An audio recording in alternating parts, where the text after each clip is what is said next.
कुठे राहता काकू? चिचोली लाखांदूर चिचोली. सांगा काय काय त्रास होते, पूर्ण सांगा बरोबर. हा एवढा आग जरते, हा येत ना मोठा वासन, हा एवढे फोडी येते ते. किती वर्ष झाले? 7 वर्ष. 7 वर्ष. आतापर्यंत औषधी वगैरे घेतल्या काही? हो झाली औषधी, पण काही फायदा नाही. काय काय होते सांगा. जेवण कसा होते? जेवण नाही का अजिबातच नाही हो ना, आग जरते पूर्ण तोंडाला. आकारा किती तोंड उघडते दाखवा. नाही फाटत जास्त. का खात होते तुम्ही? खर्रा खाता की तंबाखू? नाही खर्रा नाही खात मी, तंबाखू खात होतो. किती वर्षापासून?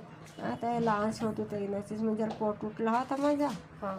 तैनाचीच सांगला होती डॉक्टरना, तर खा म्हणला. मग याला बाबुलन होता पोटामध्ये, तर डॉक्टरने सांगितलं तंबाखू खायला? हो. अच्छा, ठीक. पण आता हे तुम्हाला झालाय बघा सबम्युकोजल फायब्रोसिस. हां. आता तुम्हाला अजिबात खर्रा तंबाखू अजिबात चालणार नाही. हं? नाही. खाल्लं आणि हे वाढत झालं तर हे कोणत्याही आजारावर हे फेकू शकते, हे लक्षात घ्या. हां. म्हणून खर्रा तर तुम्ही खात नाही, पण नाही. तंबाखू खर्रा काही वेगळं नाही आहे. नाही. ठीक आहे, तर तुम्हाला तंबाखू चालणार नाही. तंबाखू बंद करा हो. आणि औषध बरोबर घ्या, पूर्ण आराम होते. हो. हं? हो. पाणी भरपूर प्यायचं. पाणी तर भरपूर. पोट वगैरे साफ होते का? पोट नाही का साफ नाही हो, म्हणजे का नाही कसा दाबा धरूनच राहते. संडास नाही का उगीच तरी होते. रोज जाता संडासला की कसं? नाही 2 दिवसाच्या आड. कडक होते का? कडक होते. ठीक.